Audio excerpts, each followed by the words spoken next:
doctrinales son temas prácticos, diarios, que vivimos constantemente en nuestras vidas. Por eso es necesario, hermanos, profundizarse un poco en la palabra de Dios. Y este tema tiene que ver para los niños, para los adultos, para los ancianos, para todos, porque todos estamos involucrados en este tema.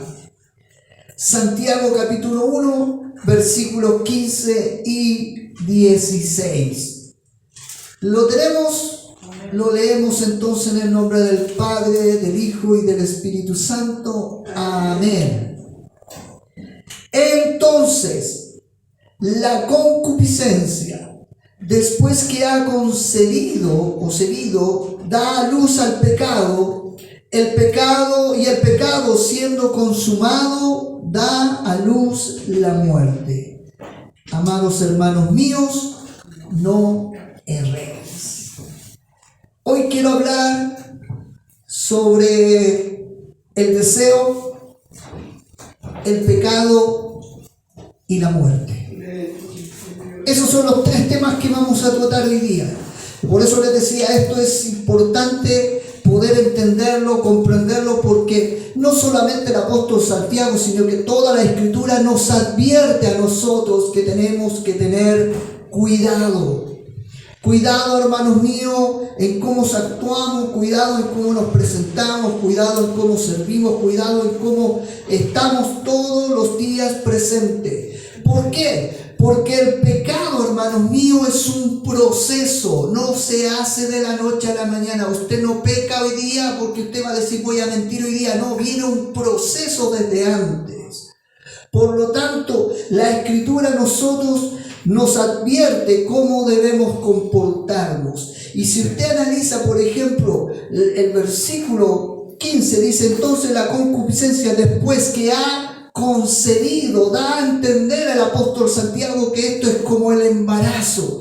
El embarazo, cuando nace el niño o la niña, no es de la noche a la mañana, son 9 meses desde que ha estado ahí el engendrarse, ¿cierto? Y empieza a desarrollarse, y usted va, los que han sido papás saben cómo es esto, van ahí al médico, ¿cierto? Vienen al control, ¿cierto? Aparecen las imágenes ahí recién del feto, chupándose el dedito, qué sé yo, y va viendo el desarrollo hasta que cuando va a nacer. Ahí, ¿cierto? Me acuerdo, a uno le toman la mano, suéltame, no me suelte, y ahí está como nervioso hasta que aparece la criatura, ¿cierto? El niño, y el niño lo primero que hace, en vez de mirar al papá, mira a la mamá, y empieza esta relación, y es todo un proceso. Pero aquí el apóstol Santiago está dando a entender este proceso de forma negativa, de forma perversa,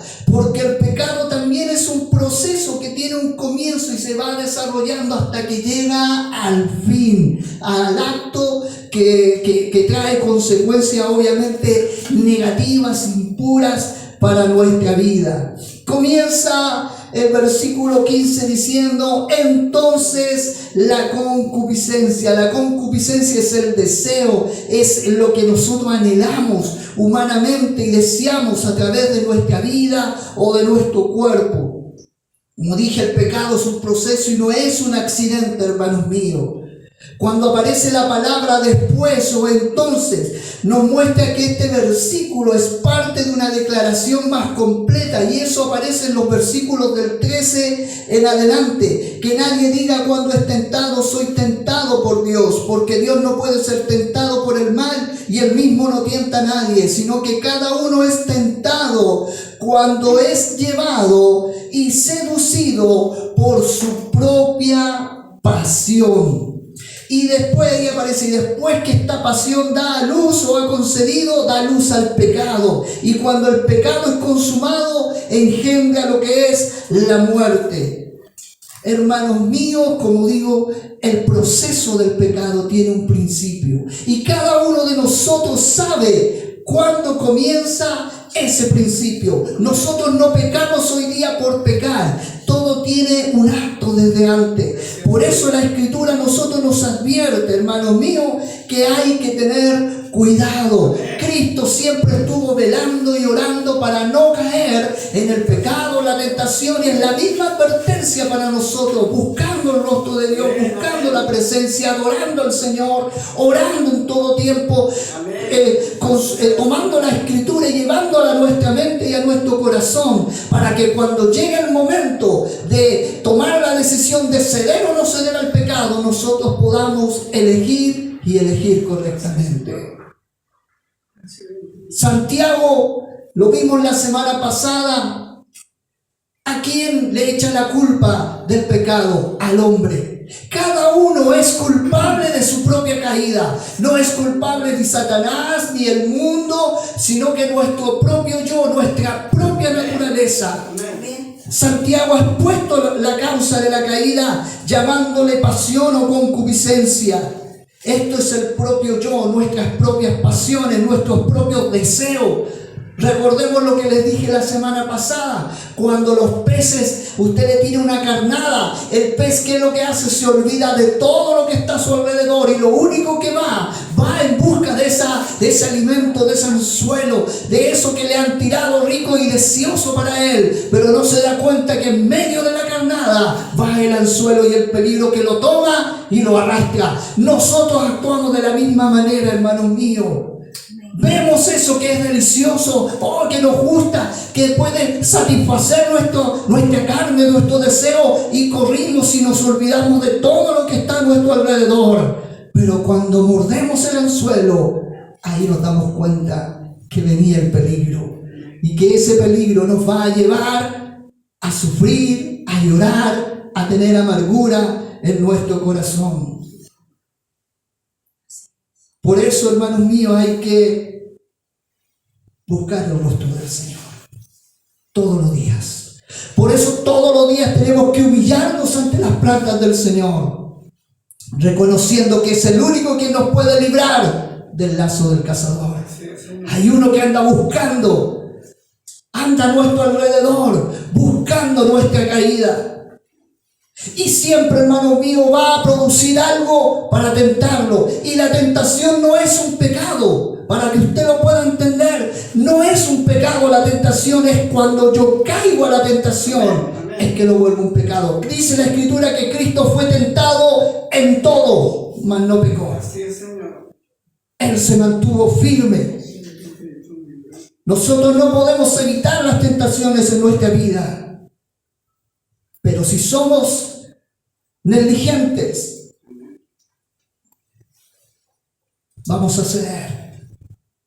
Si no buscamos el rostro de Dios, vamos a caer con facilidad. Si no nos alimentamos de su palabra, de la oración, de la búsqueda, vamos a caer en medio de esas tentaciones. ¿Qué hacía Jesús cuando estaba solo? Se ponía a ver Netflix. Se ponía a ver, no sé, cualquier cosa. Cada vez que estuvo solo, tuvo el tiempo solo, ¿qué hacía? Se apartaba a orar. Se apartaba a consagrarse. Se apartaba. El momento que él estuviera solo, lo veían orando. Lo veían buscando el rostro del Señor. Y cada vez que nosotros tenemos un tiempo solo, ¿qué es lo que hacemos? Distraernos. ¿O no? Nos distraemos. Tengo un tiempo solo. Voy a ver mi película favorita. Voy a ver mi serie favorita. Voy a ver las noticias. Voy a ver la comedia turca. No sé qué, cualquier cosa. Nos distraemos. Vamos a ir a hablar con el vecino de al lado, la vecina, y empezamos a hablar de la vida. Y usted me dice, pastor, ¿eso es malo? No es malo. Pero es más importante buscar el rostro del Señor. Pero es más importante consagrar nuestra vida. Cada vez que Cristo estuvo solo, se alejó a orar y a velar. Por eso Él dice, estén orando, estén velando, para que no caigan en tentación, para que no sean seducidos por la pasión y el pecado, porque somos presa fácil. ¿Qué es el deseo? ¿Qué es la concupiscencia? El deseo de hacer cosas para nuestra vida. Y usted a lo mejor va a pensar, pastor, va a hablar solo de la sexualidad. No, no voy a hablar de la sexualidad. La glotonería, comer, comer, comer es pecado. El chismear, es pecado. El alimentarnos de cosas que no nos alimentan, a las finales se transforman en pecado, hermanos míos. Este es el primer proceso para abrazar la tentación. Es buscar nuestra propia concupiscencia, nuestro propio deseo. Dice el versículo 15, después cuando la pasión ha concedido. Hermanos míos, constantemente vamos a ser llamados a ser tentados, pero nosotros tenemos la posibilidad de cortar con eso. Tenemos la palabra, tenemos la oración para decir, yo corto eso. El primer paso para la preparación donde se ubica el pecado es el deseo. Y a veces nosotros preparamos el terreno para que eso se pueda alimentar. Es como cuando usted va a preparar la tierra. ¿Qué es lo que hace? Es un proceso. Usted limpia la tierra, luego la ara, luego le tira el trigo, lo que usted va a sembrar, ¿cierto? Luego le tira la agüita y lo va preparando y lo va cuidando hasta que eso va germinando y colocando el fruto que corresponde. De la misma manera, hermanos míos, nuestro deseo, nuestro pecado, a veces lo vamos cultivando constantemente, diariamente, hasta el punto que da fruto, y el fruto es negativo para nuestras vidas. Cuando satisfacemos nuestro propio deseo, el pecado será su hijo y la muerte será su nieta. Y aquí yo les pongo un ejemplo. El registro de Acán.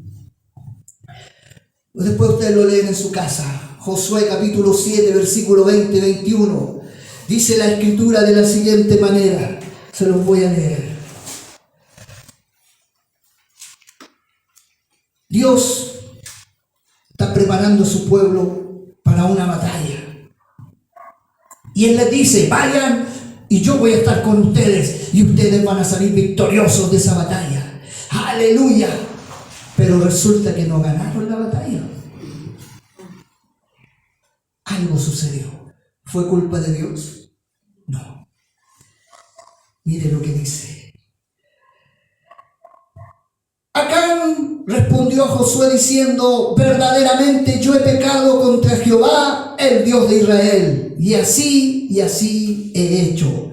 Pues vi entre los despojos un manto babilónico muy bueno, y 200 siclos de plata, y un lingote de oro de peso de 50 siglos, los cuales codicié y tomé.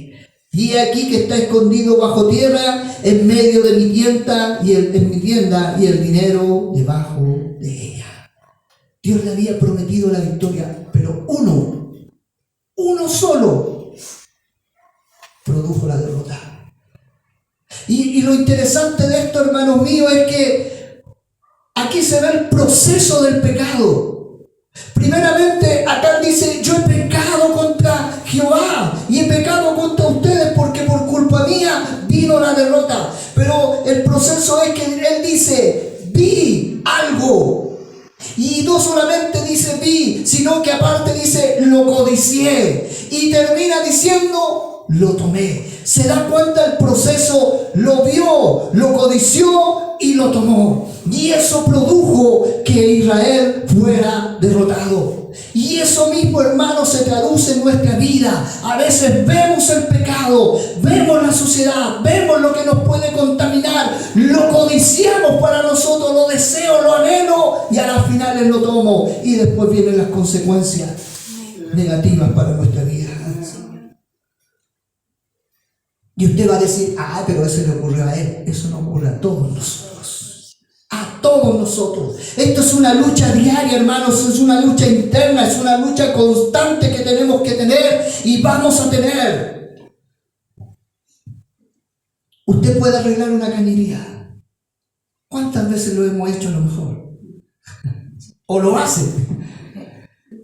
Hay una pequeña pifia, una pequeña gotera. ¿Y qué le echamos? Pasta. Y si vuelve por otro lado, y le volvemos a echar pasta, y le volvemos a echar pasta. Y a veces sale más caro, hermanos míos, parchar la cosa que cambiar la cañería o el pedazo completo. Lo mismo en nuestra vida. A veces viene un pecado y queremos parcharlo. Una tentación o algo que nos puede contaminar y lo queremos parchar. Un ejemplo. No, somos fáciles para decir grosería. Me voy a morder la lengua cuando venga una situación y no voy a decir nada. Eso es un parche. O no me voy a juntar con esta persona porque esta persona me insta a mí a echar grosería. Esos son parches, hermanos. ¿Saben lo que tenemos que hacer? Es limpiar nuestra vida, limpiar nuestra vida y limpiar nuestra lengua constantemente para que Dios pueda transformar nuestra forma de hablar. A veces nosotros queremos parchar las cosas y el parche sale más caro que cambiar una cañería. Y no estoy diciendo que cambie su lengua, no, vaya a cortarse y póngase una lengua nueva, no. Es que tenemos que pedirle a Dios que transforme nuestra vida por completo. Acá hace una declaración correcta, aunque el pecado ya había sido consumado. He pecado contra el Señor. Pero esto nos lleva, hermanos míos, a entender y comprender que en Acán hubo un proceso. Lo vio, lo codició, lo tomó. Y lo mismo ocurre con nosotros. Una buena pregunta sería, ¿qué estamos mirando? ¿Dónde está puesta nuestra atención? Hermanos míos, si ahora hasta los monitos nos llevan a situaciones sexuales. Ay, usted dice, pastor, pero ¿cómo? Vea cómo son los monitos. Una mujer en un monito, ¿cómo es? Tiene el medio físico. Y usted dice, pastor, vea los monitos, analícelos. Y todos hablan de sexualidad. La pregunta sería, ¿qué estamos mirando hoy día, hermano? ¿Dónde está puesta nuestra atención? ¿Dónde está puesta nuestra mirada? Mientras más alimentas a tu carne, mayor fuerza va a ser tu carne. ¿Qué oímos? ¿Qué miramos? ¿Con quién nos relacionamos? Mateo capítulo 6.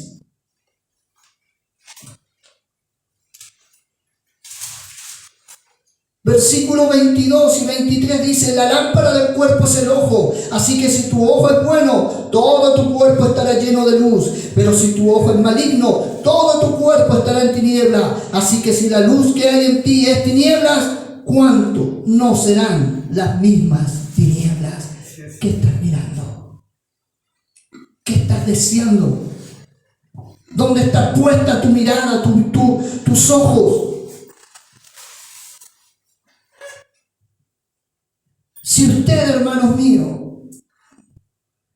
tiene una lucha, una tentación con el alcohol, ¿por qué se rodea con alcohólicos?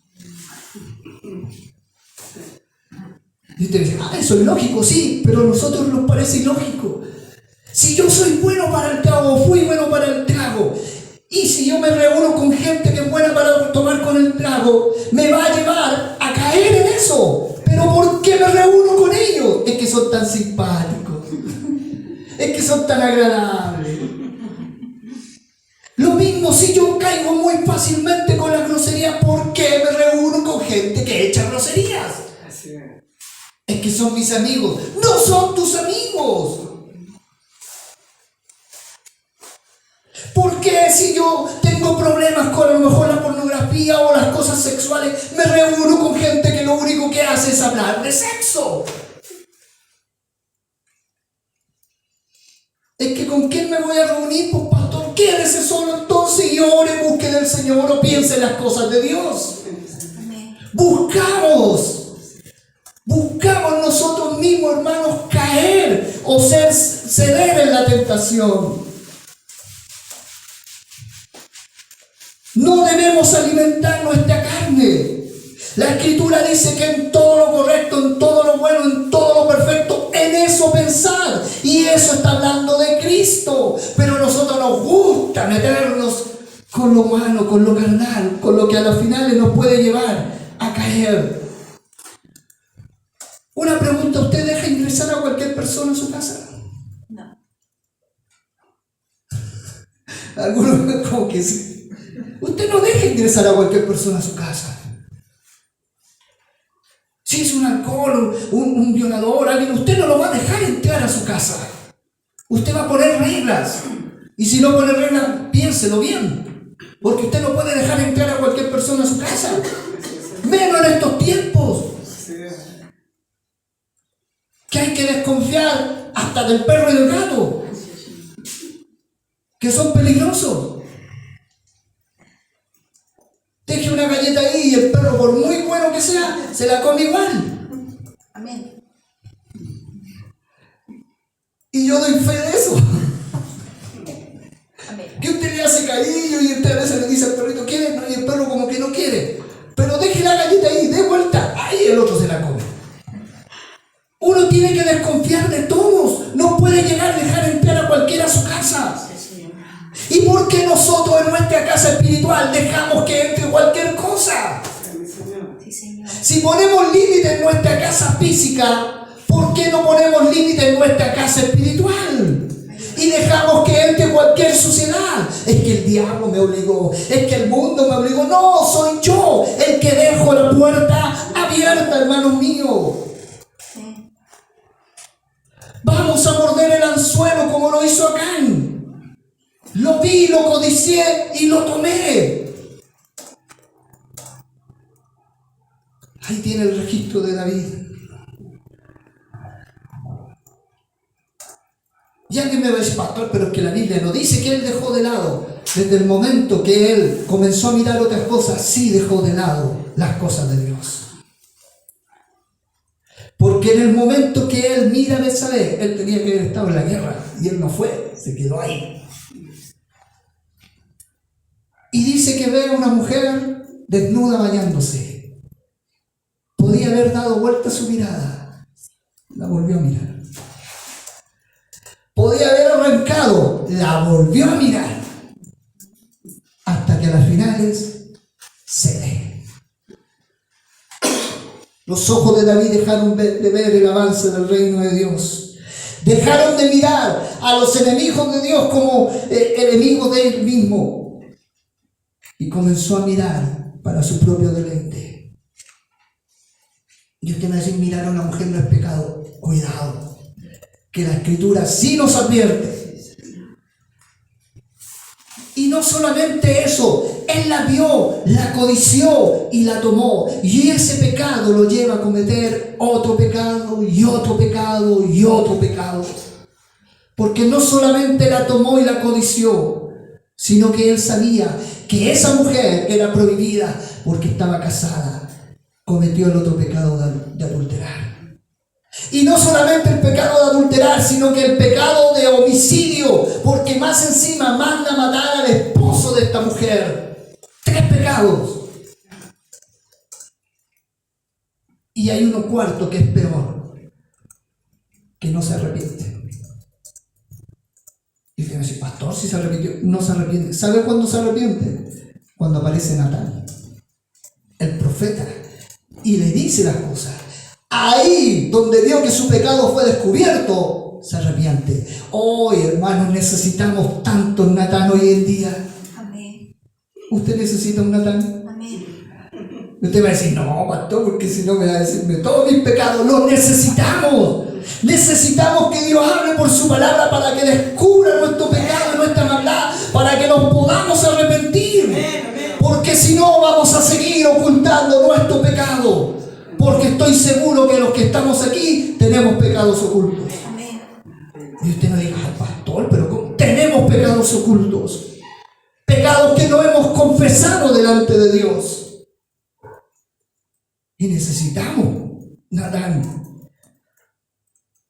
Varones, y aquí incluyo a los niños, cuidado con nuestros ojos, cuidado con nuestras segundas miradas. ¡Oh, qué mujer más hermosa! Y hoy en día, ustedes saben cómo anda la gente vestida. Y de repente uno vuelve a mirar, y vuelve a mirar. Y usted dice, pastor, pero mirar no es malo. Sí es malo. Porque a veces esa mirada te lleva a cometer otros pecados. Amén. Hay gente que tiene problemas, no hablo de acá, pero hay gente que tiene problemas con la pornografía. Y esa mirada que viste en la mañana, a lo mejor a las 7, 5 de la mañana, después te lleva a actuar en la pornografía. Y ahí la hermana está, habla Señor, habla. Cuidado las hermanas, porque la mujer actúa diferente al hombre. Cuidado con ese hombre que te está hablando bonito, porque por lo general la mujer no es bien tratada en la casa. Y cuando hablo bien tratada es que se le habla bonito, se respeta, amor, mi vida, buenos días. Por lo general eso no ocurre. Y si ocurre, es lo mínimo. Pero a veces la mujer escucha que uno lo trata bien, o otro lo trata bien, hoy que se ve bonito hoy día. Si en mi casa me retan porque me he visto así, ay, tengo una persona que me dice que me veo bonita.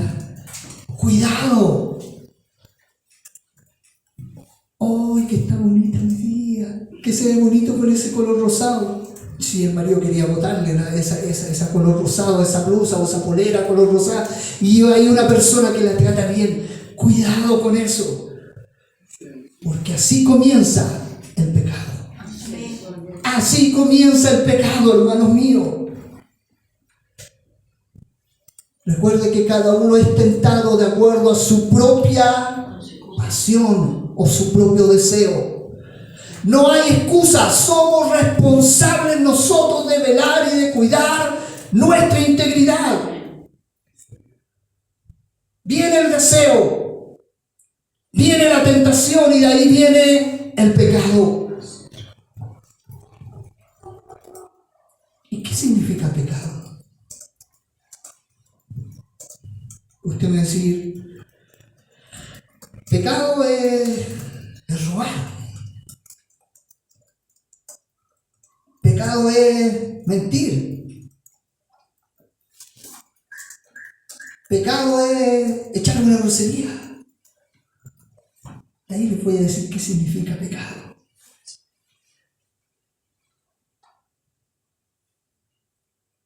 El pecado en sí mismo, hermanos míos, no es la muerte. Vemos, por ejemplo, el nacimiento de un bebé que crece y llega a ser consumado. En otras palabras, se va desarrollando.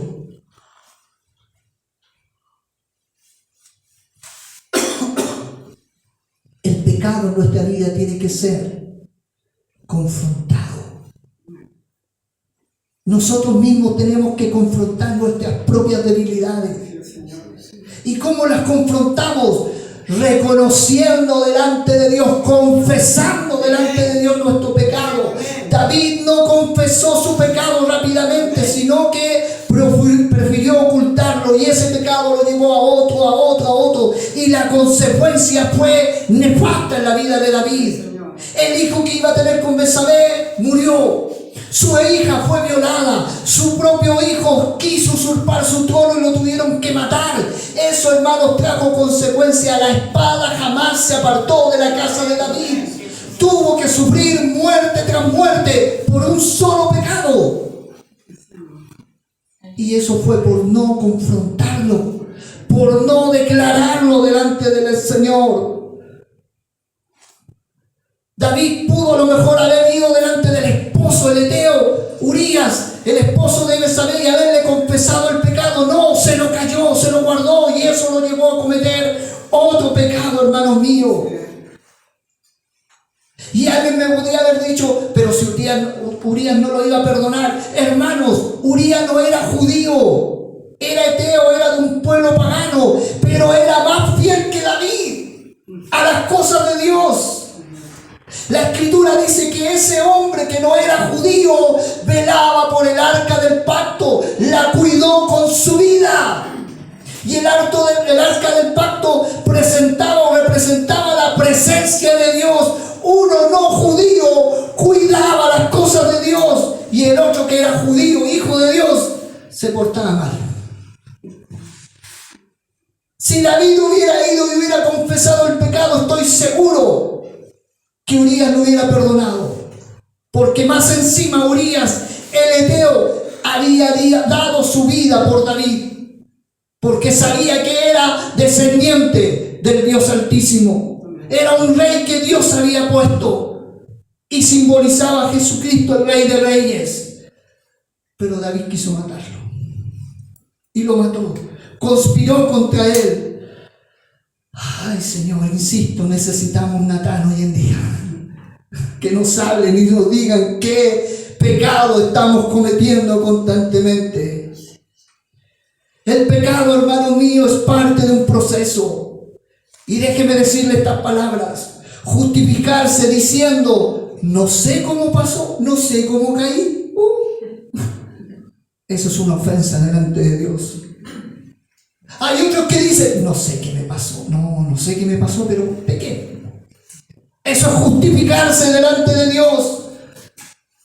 O otra expresión, no sé quién me tentó. La culpa es del diablo. No, eso es justificarse delante de Dios.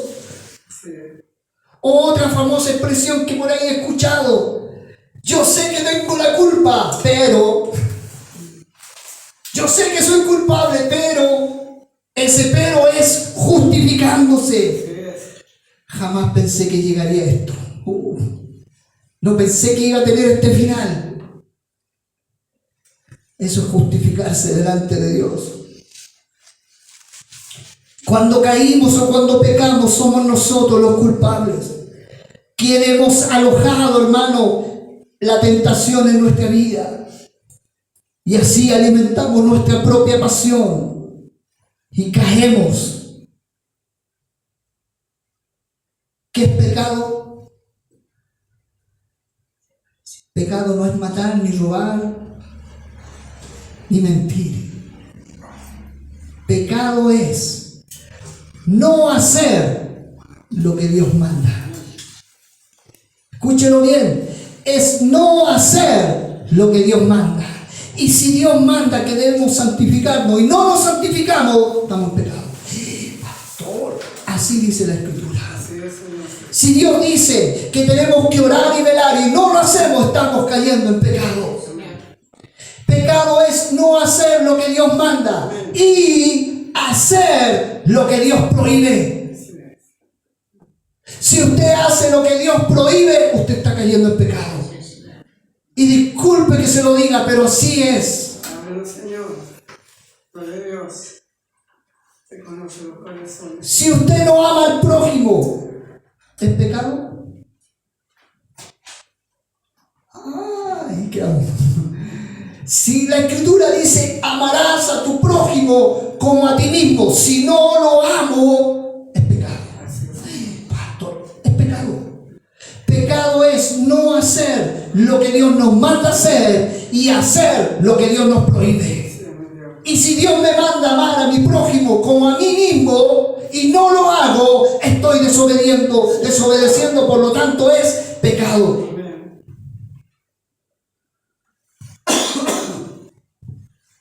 Por ejemplo, Jesucristo nos enseñó que el adulterio no es solamente un acto físico de un hombre o de una mujer,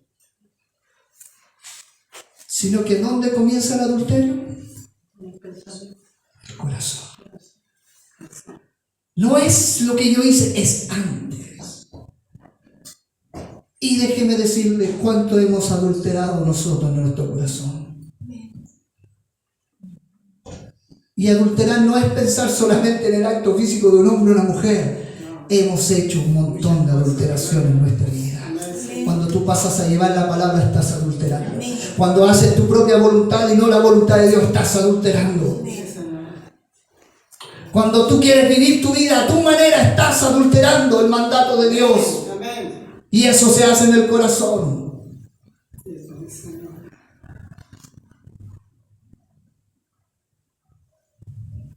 Por eso Hebreos 3:15 dice, por lo cual, si hoy escuchan ustedes lo que Dios dice, no endurezcan su corazón como aquellos que se rebelaron. ¿Cuántas veces hemos escuchado esta frase? El que tiene oídos para oír, oiga. ¿Y cuánto hemos oído? Poco. Proverbios 28:13. El que encubre sus pecados no va a prosperar, pero el que los confiesa y los abandona halla misericordia. Primera de Juan, capítulo 1, versículos del 8 en adelante. Si decimos que no tenemos pecado, nos engañamos a nosotros mismos y la verdad no está en nosotros. Si confesamos nuestros pecados, Él es fiel y justo para perdonar los pecados y para limpiarnos de toda maldad. Si decimos que no hemos pecado, a Él lo hacemos mentiroso y su palabra no está en nosotros. Gloria a Dios. Porque tenemos la posibilidad de llevar ese pecado interno a la cruz de Cristo. Y es ahí donde vamos a encontrar alivio y ayuda para vivir. Por eso el Salmo 32:1 dice: cuán bienaventurado es aquel cuya transgresión es perdonada, cuyo pecado es cubierto. Pero no cubierto por nosotros, sino que cubierto por la cruz de Cristo.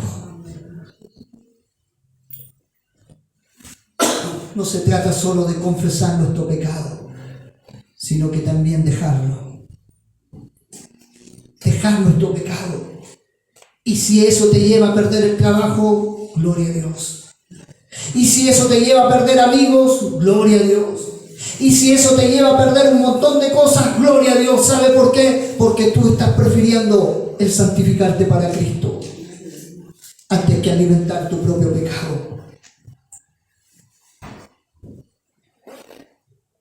Deseo, pecado, y viene el último punto, la muerte.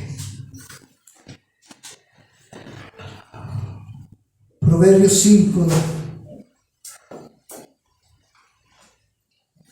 dice: sus pies descienden a la muerte, sus pasos se logran el Seol. No considera la senda de la vida, sus senderos son inestables y no lo sabe. Ahora pues, hijos míos, escúchenme y no se aparten las palabras de mi boca. Aleja de la extraña tu camino y no te acerques a la puerta de tu casa. La Escritura dice que la paga del pecado es muerte. Y la Escritura a nosotros nos enseña a apartarnos de todo aquello que nos puede llevar a la muerte. Y si es necesario perder a familiares, lo perdemos. Si es necesario perder amigos, lo perdemos. Si es necesario perderlo todo, lo perdemos. Porque es mejor tener la vida que la muerte. ¿O usted prefiere la muerte? ¿Qué le dijo Dios a Adán cuando estaba en el huerto? No comas del fruto de ese árbol, porque el momento que comas vas a morir.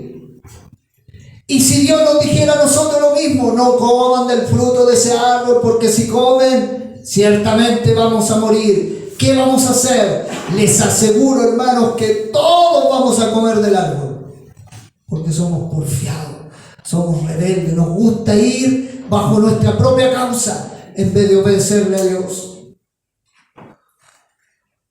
La muerte tiene que ver con tres factores, tres tipos de muerte que debido al pecado de Adán son evidentes hoy en día. Está la muerte física. La corrupción llegó a toda la creación y el hombre comenzó a envejecer, comenzó a enfermar, llegando a cesar su vida. El aliento de Dios se va y el cuerpo vuelve a la tierra donde fue tomado. Hasta antes que Adán pecara, no existía la muerte física. Pero desobedeció y a través de él viene esa muerte física. Pero no es la muerte física la más peligrosa, sino que la segunda muerte, que es la muerte espiritual. La separación de Dios. Esto ocurrió en relación con el hombre con Dios. Desde el momento que usted rechaza a Cristo, ya hay separación. Y usted es un muerto espiritual. La paga del pecado es muerte. ¿A qué vino Cristo? Vino a reconciliarnos. Vino a que nosotros pudiéramos tener vida y vida eterna. Cuando usted rechaza a Cristo, usted está muriendo espiritualmente. espiritualmente. Usted no entiende las cosas de Dios cuando usted rechaza a nuestro Señor Jesucristo. Y usted puede tener todos los signos de vida. Ríe, llora, se levanta en la mañana, puede tener agilidad, pero puede estar muerto espiritualmente. Y déjeme decirle que hay muchos que están así. Y no hablo de la gente del mundo, hablo de aquellos que confiesan ser cristianos. Porque hay muertes en su vida. Y la tercera muerte es la muerte eterna. Esta es la separación final entre Dios y el hombre. Puede que nosotros el día de mañana muramos en nuestra muerte física porque estamos nacidos para eso.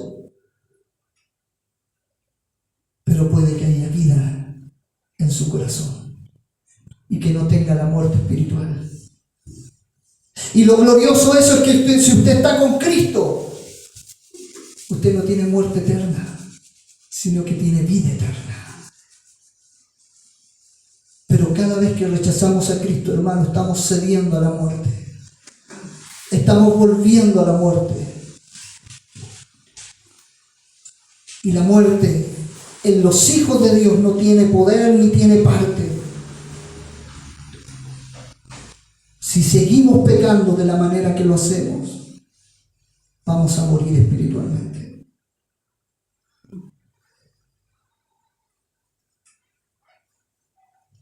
Por eso el Señor constantemente nos está invitando a buscarle, a consagrarnos, a santificarnos, a poner nuestra mirada en las cosas de arriba y no en las cosas de abajo. A poner nuestra mirada y nuestro aliento y nuestra fuerza y nuestras manos en Cristo. Porque separados de Él, hermanos míos, vamos directo al fracaso. Vamos directo a la muerte espiritual. Vamos directo, hermanos, a ser rechazados por Dios. Por eso Santiago nos insta y nos dice, cuidado, que este proceso es el deseo, el pecado y la muerte. Puede que tengas el deseo de hacer cosas, pero aún puedes pensar y puedes cortar ese deseo. Puede que llegue el pecado a tu vida, pero si lo confiesas, Dios va a limpiar y va a consagrar tu vida. Pero si no nos arrepentimos, vamos a llegar a la muerte. Y alguien un día me dijo, Dios no puede rechazar a los hijos de Él. Déjeme decirle que el libro del Antiguo Testamento demuestra todo lo contrario, que Dios los cedió, que Dios los soltó. Porque si no hay arrepentimiento, Dios no actúa.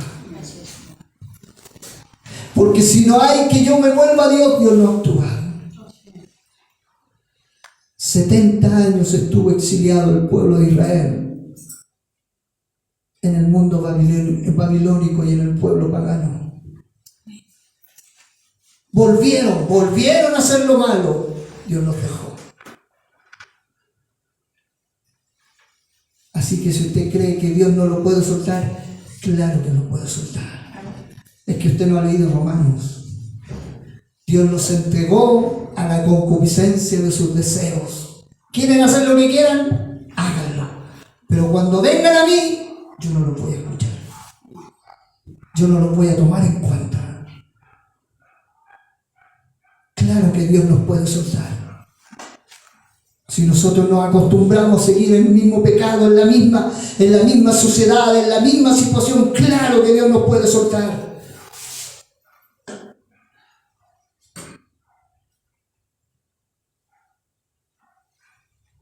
Hebreos capítulo 10, versículo del 26 en adelante dice: porque si continuamos pecando deliberadamente después de haber recibido el conocimiento de la verdad, ya no queda sacrificio alguno por los pecados, sino cierta horrenda expectación de juicio y la furia de un fuego que ha de consumir a los adversarios. Cualquiera que viola la ley de Moisés muere sin misericordia por el testimonio de 2 o 3 ¿Cuánto mayor castigo piensan ustedes que merecerá el que ha pisoteado bajo sus pies al Hijo de Dios y ha tenido por inmunda la sangre del pacto por el cual fue santificado y ha ultrajado el Espíritu de gracia? Pues conocemos a aquel que dijo: mía es la venganza, yo pagaré. Y otra vez el Señor juzgará a su pueblo. Horrenda cosa es caer en las manos de un Dios vivo. Y alguien me va a decir: no, ahí le está hablando a los impíos, le está hablando a aquellos que han pisoteado la sangre del Hijo de Dios, que un día dijeron sí y después dijeron no. Por eso está la advertencia en Apocalipsis, que tu sí sea sí y que tu no sea no. Si es intermedio, te vomito. Eso está hablando a quienes han decidido seguir al Señor y después lo rechazan. Por eso, hermanos míos, es necesario dejar de pecar y volvernos en arrepentimiento hacia nuestro Dios. Amén. Isaías 1:18, venid luego, dice el Señor, y estemos a cuenta. No dice mañana, ahora, venid luego y estemos a cuenta. Dejemos, cada uno sabe lo que ha cometido, el pecado, el deseo. Cada uno sabe el error o cómo hemos caído delante de Dios. Pero el Señor nos dice: ven, arréglate conmigo ahora, porque mañana puede ser tarde. Bendito su nombre, Señor. Jesucristo dijo: todo el que el Padre me da, vendrá a mí, y al que a mí viene, yo no le echo fuera. Señor. ¿Has pecado? Bendito eres. ¿Has caído? ¿Has desobedecido? Hoy es el día para ponerte a cuenta. Hoy es el día para arrepentirnos. Hoy es el día para decirle: Señor, perdóname, porque he cedido a la tentación. Y el culpable no es el mundo, no es el diablo, no es las cosas que están en el mundo. El culpable soy yo. Porque yo puse mi mirada en cosas que no debía mirar. Porque yo empecé a escuchar cosas que no debía escuchar. Porque yo empecé a caminar en un camino que no debería ir. Y eso sucede porque me suelto de la mano del Señor.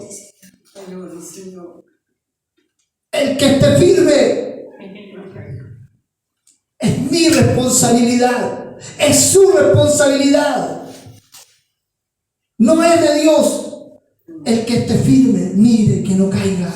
Mantente en esa misma posición. Lucha todos los días. Todos los días vamos a ser tentados en algo. Y en algo que va a seducir nuestra carne, nuestro yo, nuestro deseo, nuestra concupiscencia. Pero somos nosotros los responsables de decirle no. No. Si hay algo que ensucia tu mirada, pon tu mirada en las cosas del Señor. Amén, amén. Aparta tu mirada de esas cosas. Huye como lo hizo José con la esposa de Potifar. Pero a veces nosotros nos creemos tan choros, tan violentos. No, si yo puedo vencer la tentación. No, hermano, si la única manera de vencer la tentación es estar con Cristo, no hay otra forma. Amén. Gloria a Dios. Y si hay que arrancar, arrancamos. ¿Qué me importa si el mundo me dice cobarde? No importa, yo prefiero estar bien con el Señor. Si tu mano te da ocasión de caer, dice la Escritura, córtala. Y no estoy diciendo que vaya con una cuchilla y se corte la mano, no. Está diciendo, guárdala, apártala del mal, de lo que te contamina. Santifiquémonos para el Señor, hermanos. Porque esto es un proceso. El deseo te lleva al pecado. Y el pecado te lleva a la muerte. Y el único que nos puede rescatar de todo eso y nos puede ayudar es el Señor. No hay otro. ¿Y cómo nos ayuda? Confesando ese deseo. Confesando ese pecado para evitar la muerte. ¿Has caído? Hoy es el momento de volverte al Señor. ¿Hemos caído? Hoy es el momento de confesar. ¿Nos hemos apartado? Hoy es el momento de acercarnos a Dios. No es mañana. Por eso la oración del Padre Nuestro es todos los días. Líbranos del mal, líbranos de la tentación, líbranos de todo aquello que me puede hacer caer. Amén, Señor. Y tú sabes, hermano mío, iglesia amada, usted sabe cuáles son sus debilidades. Y esas debilidades hay que presentarlas hoy delante del Señor para que nos ayude y nos dé fuerza. Cierre sus ojos. Deseo, pecado, muerte. El proceso de destrucción.